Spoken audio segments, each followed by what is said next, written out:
Okey. Okey, tengok okey pun.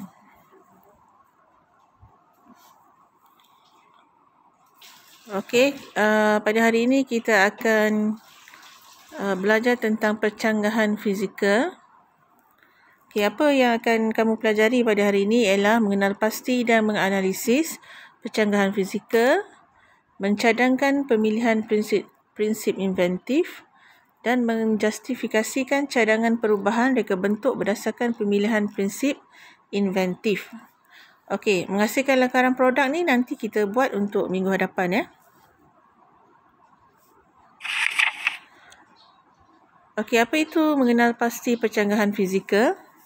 Okey, mengenal pasti percanggahan fizikal ialah keadaan yang berlawanan antara satu dengan yang lain yang diperlukan dalam sesuatu objek. Okey, ini maksudnya physical object. Contohnya, fizikal yang besar berlawanan dengan fizikal yang kecil. Okey, terdapat 4 kaedah penyelesaian masalah inventif secara pemisahan. Kena ingat, masalah inventif ialah masalah yang kalau kita selesaikan, terdapat lagi kesan sampingan ataupun masalah lain yang akan timbul. Okey, contoh percanggahan fizikal sebuah meja. Okey, saiz terdapat besar atau kecil, beban terdapat berat atau ringan, ketinggian tinggi atau rendah.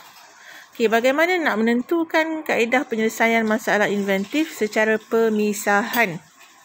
Okey, kaedah secara pemisahan ini digunakan untuk menentukan pilihan sama ada kaedah pemisahan ruang atau kaedah pemisahan masa.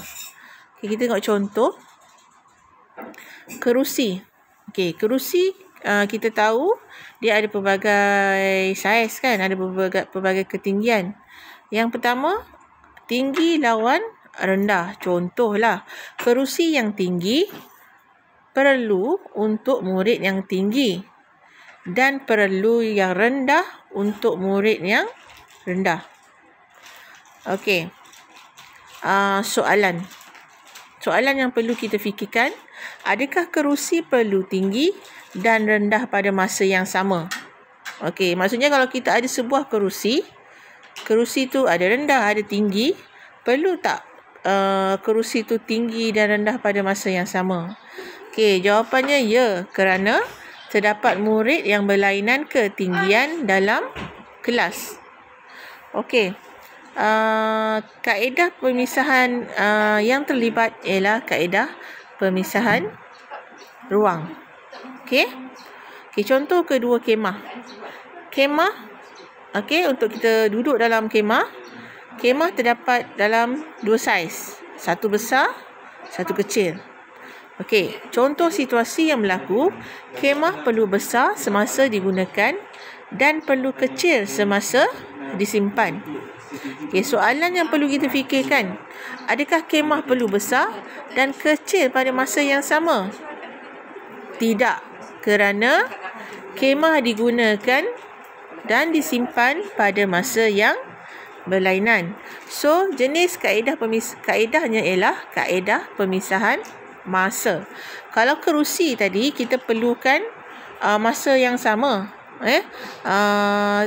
Tinggi dan rendah kerusi tu kita perlu pada masa yang sama kerana ada pelajar yang berlainan ketinggian. Okey, itu nama dia kaedah pemisahan ruang. Kalau digunakan pada waktu yang berbeza, itu namanya kaedah pemisahan masa. Okey, seterusnya, setelah kita tentukan, kita nak gunakan kaedah pemisahan ruang atau masa, kita kena pilih prinsip inventif yang bersesuaian untuk menyelesaikan masalah inventif yang dihadapi. Okey, ada 7 cadangan prinsip inventif. Yang pertama, prinsip pembahagian. Okey, pembahagian bagaimana? Pertama, membahagikan objek kepada beberapa bahagian kecil. Yang kedua, menjadikan objek mudah dileraikan.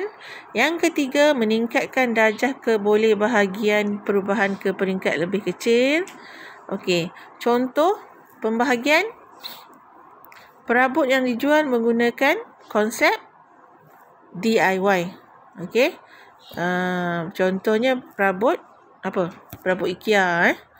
Okey, jadi kamu kena dah dipisahkan pada bahagian-bahagian tertentu, kamu kena pasang sendirilah. Okey, yang kedua, pengekstrakan. Okey, pengekstrakan ni memisahkan atau mengeluarkan bahagian yang mendatangkan gangguan kepada objek. Contoh, pemisahan unit pendingin hawa di dalam dan di luar rumah supaya bunyi bising dan haba panas dapat diasingkan. Okey, aircon kan, penghawa dingin tu aircon. Dia punya apa? Aircon tu dalam rumah. Dia punya apa? Belakang prosesor dia tu di luar rumah. Atau motor dia berada di luar rumah supaya tidak mendatangkan gangguan bising. Okey, yang ketiga, kualiti setempat, iaitu mengubah struktur objek dan pengaruh luaran daripada seragam menjadi tidak seragam. Menjadikan setiap bahagian objek memenuhi fungsi berbeza yang berguna. Contoh, bekas menyimpan makanan, terdapat pelbagai petak berbeza dan pelbagai fungsi. Okay, bekas makanan, ada bekas makanan yang tidak bahagi siap-siap kan. Ada satu ruang untuk nasi, ada satu ruang untuk lauk, untuk sayur. Ada juga bekas makanan tu pelbagai fungsi. Contohnya dia mungkin bertingkat. Okey. So dia boleh letakkan fungsi yang berbeza lah. Ada yang boleh letak yang berkuah dan ada pelbagai bentuk. Kemudian penyarangan. Penyarangan ialah meletakkan atau memasukkan satu objek ke dalam suatu objek yang sama tetapi berlainan saiz. Contoh, antena radio yang boleh dipanjangkan dan dipendekkan. Okey, itu namanya prinsip penyarangan. Yang kelima, filem nipis dan cangkerang boleh lentur.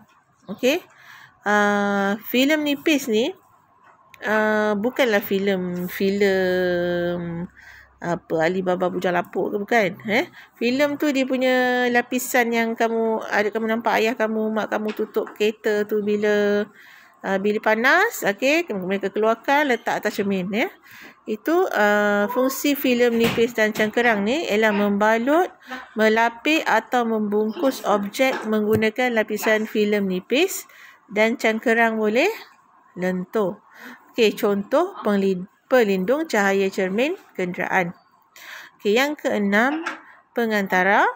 Okey, apa pengantara ni? Ialah mengadakan bahagian baharu antara dua objek. Okey, menggunakan objek atau proses pengantara, mencantumkan dua objek secara sementara. Contoh, sarung tangan ketuha menjadi pengantara antara tangan dengan objek panas. Okey, ini adalah prinsip pengantara. Nombor 7, tidak simetri. Mengubah bentuk satu objek daripada simetri menjadi tidak simetri. Simetri ni apa? Simetri ni ialah kedua-dua bahagian tu sama dia punya bentuk ke, saiz ke, corak ke, rupa menjadi tidak simetri, menjadi tidak sama. Okey, menukar bentuk bulat jam dinding ke bentuk tidak sekata. Okey.